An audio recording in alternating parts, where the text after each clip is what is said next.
Hello and welcome back to another episode of Bantz with Lawrencia. How are you all doing? I hope you're doing great. Today's episode is once again sponsored by DDBT's Wigs. As you can see, I am looking gorgeous, lovely, lovely, lovely. So if you want to sell wholesale, retail, just email us admin@ddlauren.com or admin@ddlaurentv.com. Our WhatsApp number is also displayed on the screen. So just get in contact with us if you want to be a distributor, a wholesaler, or if you just want to get one of these wigs for yourself.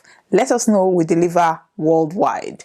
Now, today's topic is piping hot. Ghanaian actress Yvonne has set the whole social media on fire. Nigerians are losing their marbles. Ghanaians are losing their marbles.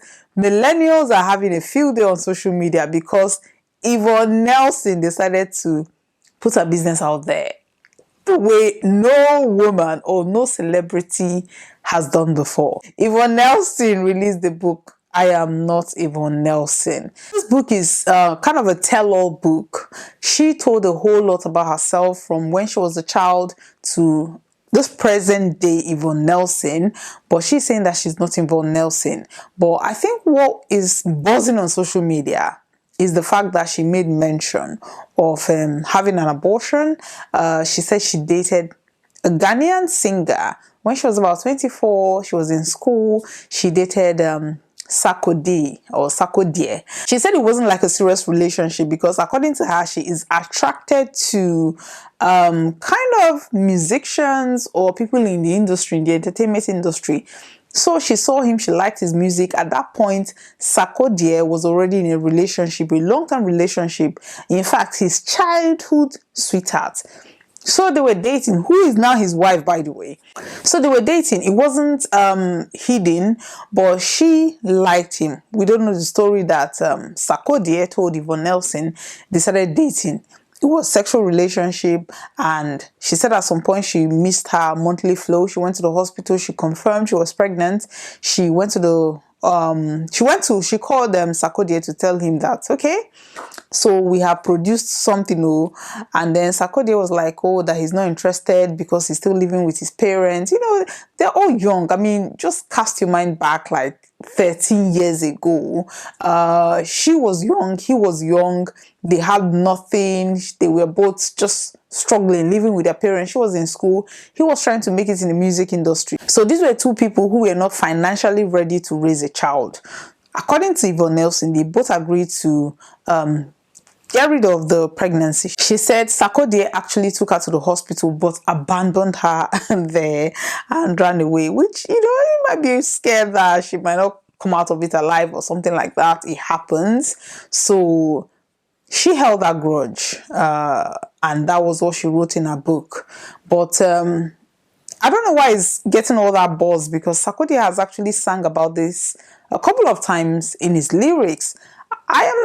Listen, he made money out of it. But now that Yvonne Nelson is coming out to say her own side of the story, people are blaming her because, you killed the child, you did this, you did that. Anyway, the second part that is buzzing is the fact that Yvonne Nelson talked about her relationship with Iyanya. Now, Iyanya is a Nigerian singer. Everybody knows why. Yeah, all I want is your waist. Iyanya he was the waist winder then. Like, he did it. And at the peak of his career then, because he has picked. Yvonne Nelson at that point also was getting into Nollywood, trying to break into the Nigerian movie scene, and she was doing good for herself because, I mean, Yvonne Nelson, she's beautiful, she's tall. I think she won Miss Ghana or something. So she has made name for herself. They started dating. According to Yvonne Nelson, it was a very beautiful relationship, breakfast in bed and all those kind of things.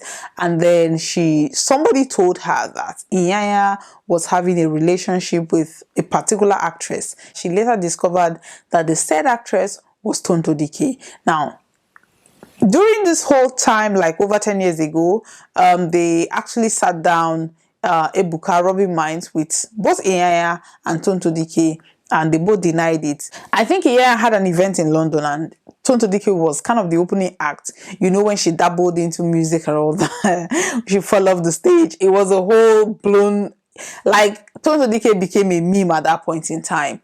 So, but they both denied that they dated. But according to Yvonne Nelson, she confirmed that they dated, and that was why she broke up with Iyanya. Not just Tonto Dikeh, but that she said a whole lot of, like, the whole of Africa was dating Iyanya. The whole of African ladies were dating Iyanya, from South Africa, from Zimbabwe, because Iyanya was the rave of the moment at that point. So she decided to withdraw from the relationship because she just felt this guy is for the streets. Now, fast forward 10 years later, Yvonne Nelson has written about it.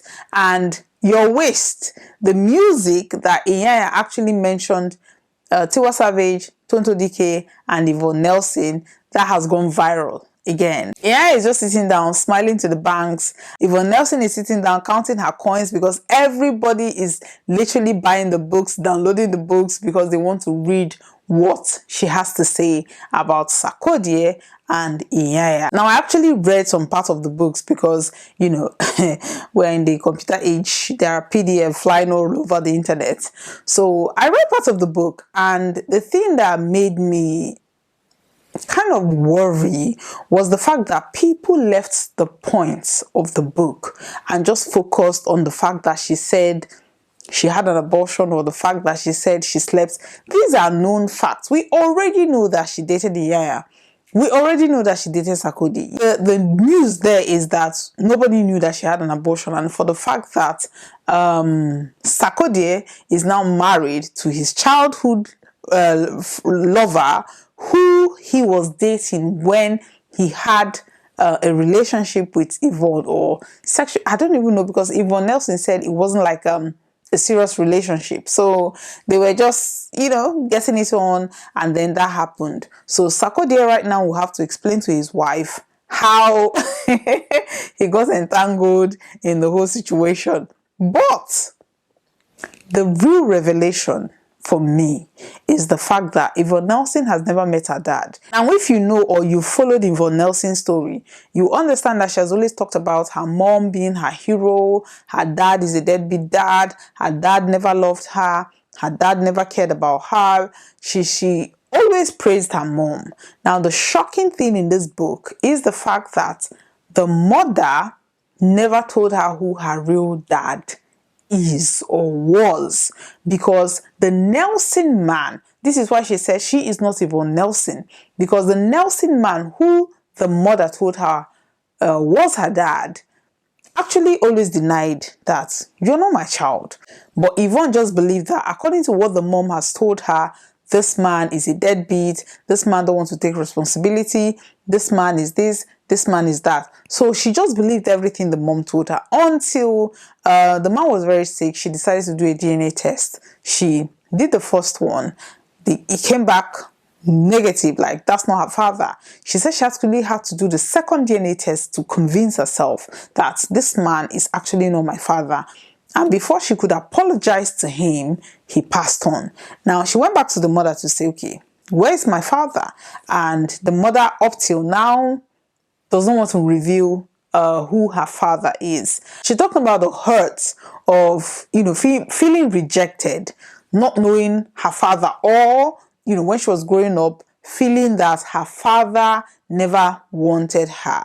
But all along, it was her mother who was preventing her knowing who her real father is, knowing that Mr. Nelson was not her dad, but told her that Mr. Nelson was her dad. This has different layers, because at this point, Yvonne Nelson is no longer in speaking terms with her mother, because the mother is still refusing to tell her who her father is.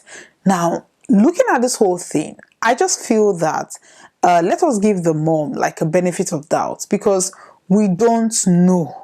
We don't know. Let's say she does not know who the father is. But I think if, as a mother, your child is asking you and you don't know who the father is, all you need to do is to tell her, we're adults. She's an adult. She can understand that, okay, maybe you went out to a club and then you got it on with somebody who you don't know and you got pregnant, or the fact that, okay, you don't even know, you're just busy having fun and you can't tell who. If she had come out to tell her, I was living some kind of lifestyle, and right now I can't tell you who your father is. I think it would have been a different story. Now, the plot twist is that there was an analysis going on online saying that Yvonne Nelson was allegedly born out of incest because the person who got the mother pregnant is probably a family member, and she is ashamed to come out and tell Yvonne Nelson that, okay, we share the same father, or your uncle is your father, or your this is your father. Like, that shame, she is trying to guard that shame with her life. A whole lot of people, they've come out online, they've condemned the mother. They've said that, okay, your child is just asking you for one simple information. Why don't you just give the child the information? I agree with the fact that there is something behind her refusing to share that detail. There is something much more bigger than the answer that she is not trying to reveal. We live in a messed up society. When we hear all these things of father forcing their children, father getting their daughters pregnant, we see all these things and we be like, oh my God, Tofiakwa, how can people do all these things? You don't know what this woman is trying to protect. And I get the fact that Yvonne Nelson is angry right now. She is hating on everybody. She's trying to tell her story, because for healing to take place, you have to come out and, say something. What I've understand in this whole thing is, don't offend the millennial. According to Yvonne Nelson, the way her mom, because she documented everything in her book. She said that when the mother was pregnant, 6 months pregnant, she actually went to the hospital to remove the pregnancy. 6 months for a mother or for a woman. She was young when she had that. So for her to not even know she was pregnant for 6 months, and for her to go to the hospital asking the doctor to terminate that pregnancy, you could tell that it was a very traumatic one. According to Yvonne Nelson, the doctor advised her not to remove the pregnancy because she's not just going to lose the child, she's also likely going to lose her life, because it's like a later stage of the whole thing. So she said the mom went home, had her, but any little fight, she'll be like, oh, I wish I never had you. I wish I never did this. You could see that the woman is also going through some traumatic, whatever she was going through or she is going through. And the only way she can cope is not revealing who the identity of her father is. But at this point, she is suffering the child. She is suffering the child. But we have to understand that maybe the answer will be even more traumatic than not even knowing who the father is. We never know. We never know. So with all this detailed in the book of how she has gone from, somebody who is traumatized to being a parent herself. Yvonne Nelson married somebody who already have kids, who was already married. There is trauma cycle. And I think what this book has done for Yvonne Nelson is to break that traumatic cycle. Because according to her, even her mother did not know who her father is. And then she had Yvonne Nelson, and she is not telling Yvonne Nelson who her dad is. Now Yvonne Nelson had a child for somebody who, according to her, one of the main reasons why she kind of got pregnant for this person, because she said at this point she did not want love, she just wanted to have a child. So this person, she saw the person, he already had kids, and the way he was with his children, she decided to go ahead to have a child for the guy. So you could see how this whole trauma is going in circles. This whole family just need prayers, because this is generational continuation. But I just hope that because she has written a book, her daughter knowing her father, and she's able to use that to at least make sure that the father is in the life of the daughter. I just wish her all the best. I wish her healing. I wish her everything that she hopes that this book brings to her, because it's not easy. It's not easy to come out and just pour out all your heart, and all people are talking about is Sarkodie, Iyanya. There are deeper issues people can learn from this whole thing. And before we go judging, before we go casting stones, this thing happened over 13 years ago, over 14 years ago. Put yourself in her shoes. When you were that age, we all have made mistakes. We all have done things that we shouldn't have done. She is just famous and her business is out there. I mean, she put the business out there. Don't get me wrong. That is why we're sitting and talking about it.